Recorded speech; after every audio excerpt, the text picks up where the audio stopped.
Hey Wastelanders, this is Gary, and I'm going to do a short video. Two knives I got. Let's first start out this. I got this Boker Catalog, the 2021 edition, and I want to do a shout out to Jersey Knife Guy because I'm pretty sure he did a video and encouraging everybody to get this catalog in. I'm glad I'm glad I did. So I'm gonna look over it. I really get into catalog. I look at out like I'm a nerd.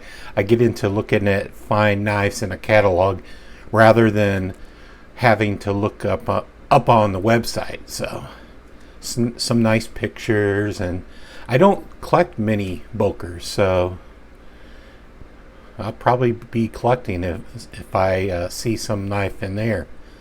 But yeah, it was a free catalog, and I just went to the website and signed up to see if it's.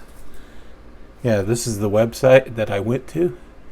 Other than that, I got two knives in. This knife is from the Goondocks, and this knife is from LuvThemKnives. I apparently won a knife in his 24K or 25K giveaway. I think it was 24K giveaway. And this somebody won this knife and they didn't claim it, so apparently congratulating him on a video unrelated to 24 giveaway, I won this knife. And I don't have this knife.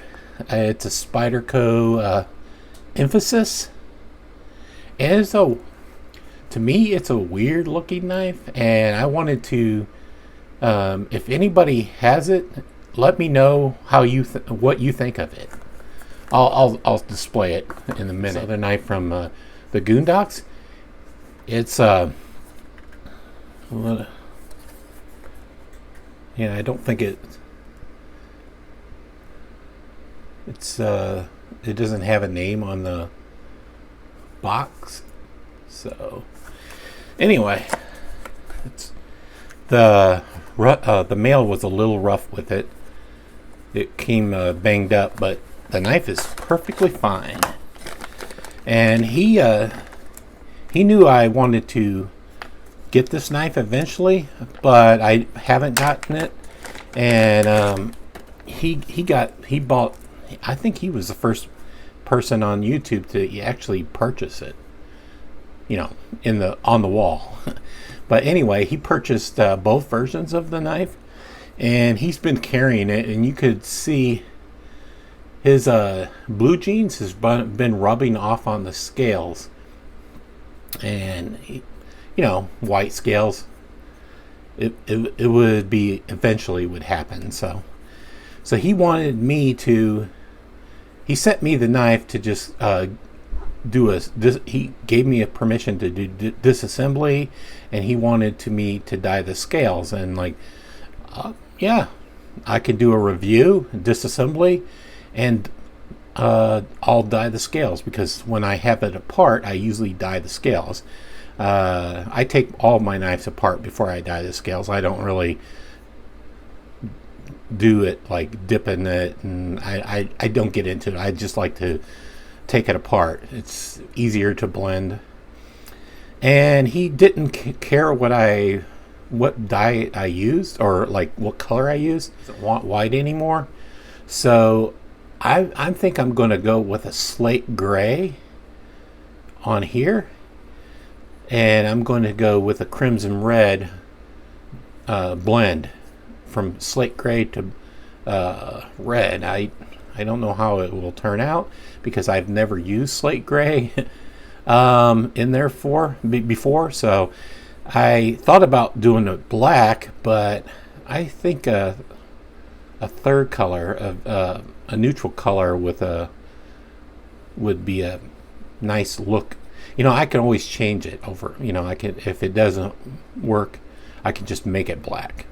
So look for that upcoming video, and I'm probably not going to do this video until the weekend, or I'm not going to do a video I may do a disassembly video ahead of time, but I won't give a review until I've dye the scales. So it's a quite nice knife. It's surprisingly very thin, and I watched his review, the Goondocks. Check him out. I'll link to his review on the description. Yeah, I kind of think of this knife is not bad. I thought it would be bulky. I mean, it is bulky. It will take up the pocket, but I don't think it's very heavy. It doesn't feel as heavy as it looks, that you think it would look or be. You get what I mean. So let's show this knife. This weird Spyderco. I think it's weird looking, but I don't think it's cool looking right away. It will have to grow on me. I think this is a metal steel backspacer. Yeah, and the whole shape of the knife is a little weird for me. It looks like a really comfortable handle and a really good handle, but the blade looks like it should be longer, but it's plenty long. And it comes all the way sort of the end, but it just seems like it's lacking on the blade. And I tried to flip it out, and I have pussy fingers, so if it's not easily flipped out, I have to work on it. Lockup is quite good on this. There's a lot of lockup, maybe 50% or more, and it's not drop shutty. So I think it's probably like the Tenacious. It's on washers. And sometimes the Tenacious is a hit and miss when I flip it open. This is probably will be the same, because this is essentially a budget knife. It seems like it's straight. It may lean a little bit towards the right. 95%? I don't know. But let me know what you guys think of this knife, if anyone has it. I really dig the wire clip, the deep carry of. I think this is in a family of knives, and I think I would like the smaller one better than this. Like, I have the Ambitious. I used to carry the Ambitious a lot because it was quite small and I really liked it. But I don't know.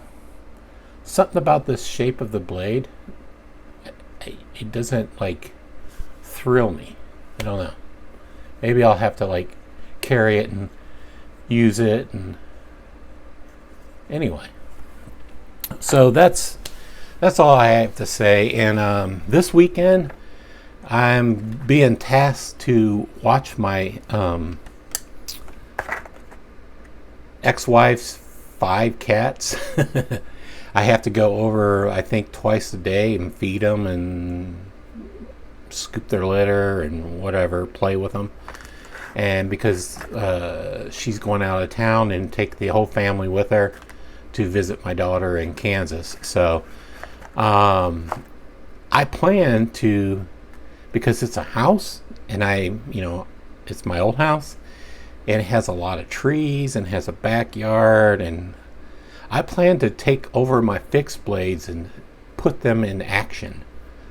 Just chop some wood, chop some water-filled jugs, what have you, and hopefully get some good footage of not all my fixed blades, but particularly the Winkler, because I haven't still used that knife. And I'll probably take an Essie knife, like a Kershaw knife, and maybe 2 or 3 knives. I mean, 3 or 4 knives. So, take care, Wasteland does.